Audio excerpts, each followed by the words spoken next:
there's Ectomorph, there's Mesomorph, and there's Endomorph. Do body types exist? Or is it just a bunch of crap? Boom!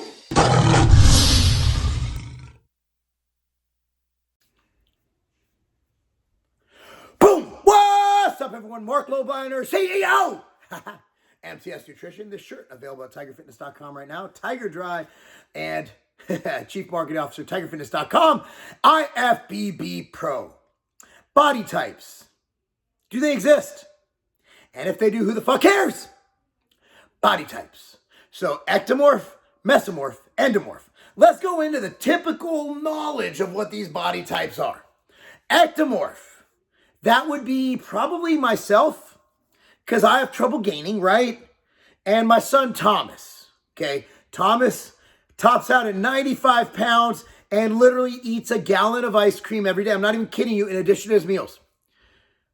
Kid gets jacked, shredded, strong, can't gain weight. So ectomorph, skinny dudes who stay lean, period. No matter what they eat. Up to a point, of course, you could always out-eat a metabolism. I feel like ectomorphs just don't eat enough. Like even my son, like he's fucking 13. He doesn't understand eating to the point of you're uncomfortable like I'm doing now. Mesomorph. What is a mesomorph? Pro bodybuilders. I'd say I'm more of a mesomorph. I can lose weight. I can gain weight. I've been fat before. I don't know. I'm an ecto-meso mix if we're going by this bullshit. Okay, mesomorph. Jacked. Think about, okay, let me give you an example. Now, these kids don't usually lift, but I will see some 13-year-old kids wrestling who look like they're bodybuilders. 13 years old. My son fought one the other day, right? They have the V shape. They got abs. They might even have veins. Naturally muscular, naturally lean, but also can gain weight, can get a little bit chunky, but also can lose weight. Think of it as a good blend. Think of it as the muscular fucking nirvana of gains, of body types. Then you got the endomorph. That's the fat fuck who can't lose weight. Basically everybody in America other than like 2%. Okay. Okay, let's get to the point. I do believe that there are some people who are more predisposed to being lean, like my son, to predisposed to being fat, right? And I do think there's people who are just kind of in the middle. But at the end of the day, I don't think body types really exist. I think it's very ignorant to group every single member of the population into either a mixed group like ecto-meso or meso-endo. Basically, you have 5 options. Ecto, ecto-meso, meso, meso-endo, endo. So you have how many billions of people on this earth? You're going to tell me there's 5 body types? Shut the fuck up. At the end of the day, we're all individual. We're all unique. Now, I'm a coach. MarcLobliner.com is my site, right? So I've coached since 1997 is when I started training people. Over 10,000 athletes, because I've had organizations where I've actually helped trainers train people. Like we had a large, it's called Team Salvation. We had thousands of concurrent members. And I've seen a bunch of shit I can't explain. And I think it was surmised perfectly by my old director of R&D when I was at Salvation. His name was Chuck Rudolph. He's a registered dietitian, all that good stuff. And he always said the body is not a textbook. In fact, if you're an owner of the old Game Over Cut Diet, that was a book we wrote together, me, Chuck, and Derek Charleboy. It says on the inside of the front cover, the body is not a textbook. Because the body's not a textbook. You know, coaches out there, we use science. We do. We use a lot of science. Like, I know that people on steroids, their bodies really fucking can handle more carbohydrate than natty guys. I know that usually females, now I'm not talking every female, here's the point. Usually females are better off on a fat-dominant diet versus a carb-dominant diet for their energy. However, I don't want to insult anybody, but I think it was put best by one of my good female friends, bitches love carbs. So, like, you have to balance that. Like, is this woman going to stick to her diet? Even though we know that scientifically, you know, really men, again, science is fluid, right? Men do better with carbs than women typically, right? So I'm going to go more fat heavy, but no, that's not the point. So there's individuality involved in this, right? Okay.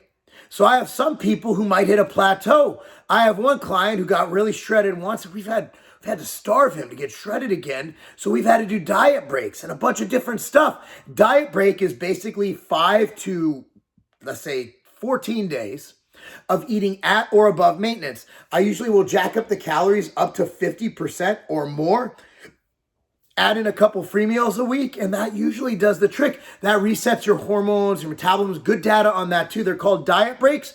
Dr. Lane Norton has done some work on that as well. So please look it up. But the bottom line is, there are people who tend to be more lean, but then how do we explain skinny fat people? What the fuck is that? Like, I know some people who are skinny fat, they look lean in clothes, they take off their clothes, they got fat titties and fat bellies. Like, what the fuck is that? That shouldn't exist, right? An ectomorph should be lean and somewhat muscular, but no fat.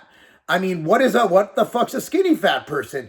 And then you got the guy who doesn't train at all and looks like he's been training for years. Look at Phil Heath's arms when he played basketball. I guess that's a true mesomorph if you're going by that, but I don't think Phil Heath's a mesomorph. I think he's an alien. Don't even bring up Mike O'Hearn. I hate to keep harping on that guy, but what the fuck is that? And then you got fat fucks like endomorphs who end up getting lean and staying lean for the rest of their life. Like me, I was 290 pounds in high school. I was an offensive lineman and a fucking nose guard. I was fat as fuck.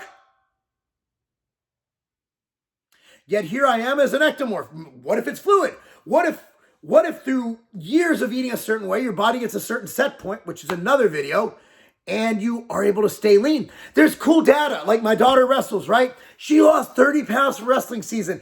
And because she's staying where she's at, because they have a really good 135 fighter, right? She's at 145. Next season, she's wrestling at 135. She's staying at 145 because it's best for her team. Because, if you know, I'm not going to fucking explain this. Just fucking look it up. So she has to stay at her weight because they have all the weight classes under her taken up. She lost, but here's the thing. She had so much trouble losing weight, right? Well, now that she's lost it, she keeps it off. So they've shown, data has presented us, and Alan Aragon has done a great series on his Instagram way back, good luck finding it, that dietary restriction or caloric restriction or dieting actually will help you lose weight, and cardio not so much. But to keep weight off, cardio is more important. My daughter plays soccer and wrestling full time. She does them year round. She trains upwards of 5 hours a day. So once she loses the weight, it stays off. Profound, right? So once you lose the weight, if you stay active, you keep your activity high, yeah, you can still out-eat a fucking training program, but it's very hard to fucking do. If you want to keep the weight off, you exercise. Now, that's not a golden rule. Some people will fuck that up. Some people can run marathons every day and still get fat, because I've seen how y'all fucking eat. So the bottom line is, no, fuck body types. Now, there are people who are generally lean, there are people who are generally in the middle, and there are people who are generally fucking fat. But to put everybody in one of 5 fucking groups, because the little fucking, the mixed race groups, the fucking ecto, meso, endo, I didn't mean that, do not fucking cancel me, you know what I fucking mean. Like the mixed groups, the fucking mixed groups where it's ecto, fuck it. It's fucking stupid. Bottom line is, we're all individuals. Sure, there are people who tend to be leaner. There are people who tend to be fatter. There are people with better metabolisms, people with better genetics. Same reason I can't fucking shoot a basketball like fucking Larry Bird. I'd go in a fucking dirt lot and train all day. I'm not fucking Larry Bird. He has better skills, better coordination, and he did it a long fucking time. I go in my driveway and train fucking basketball all day long. I won't be able to D up fucking LeBron James. Okay, at the end of the day, you can probably go to the gym, train just the way I did. Actually, you can't. I was fucking insane. Most people don't have that kind of adherence. You can go to the gym right now and train every day like I do, eat like I do. You won't get the same results. You know why? Because we're all fucking different. I can go and I can take all the steroids in the world, fucking jack myself full of synthol, and I can eat 12,000 calories a day. I'm still not going to be fucking Big Ramy. We're all individual. Period. Stop trying to fucking group things. Stop trying to fucking be a part of a You're not an ectomorph. You're not a mesomorph. You're fucking you. You are you. Do you. Be the best fucking you that you can be. Don't worry about body type. If you're fat, get on fat. If you fucking want to make gains, fucking eat more and train fucking hard and make gains. Will it be harder for you than another guy? Yeah. You know what's really hard for me? Fucking chemistry. Fucking algebra. Fucking anything to do with fucking numbers. It's not my thing. I hire CFOs. I'm really good at what I fucking do. I'm not good at fucking math. I'm good at math. I can do fucking 2 plus 2. I can use a calculator. But fucking you bring a fucking equation in front of me. I did get an A+ in finite math, for the record. But you fucking bring that shit at me like, oh, well, here's fucking calculus. Well, fuck calculus. I avoided that shit. I literally changed my fucking major to not have to fucking take calculus. Different people are good at different shit. You're you. Be the best fucking you could be. And while you're being the best you could be, like this video, subscribe to this channel, click on the notification bell, buy all your supplements from tigerfitness.com. Love y'all. That's not a game. Look, bro, Ambrosia's Kinetic is back in stock. This is the only mushroom pre-workout on the market, and literally this is all you need. Don't need it. I just get mushrooms from the grocery store. The type of mushrooms that I'm talking about, you can't buy in the grocery store. You need a shaman.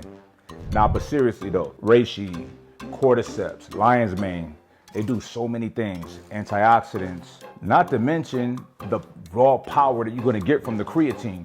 You're not gonna get this with that. I don't eat creatine.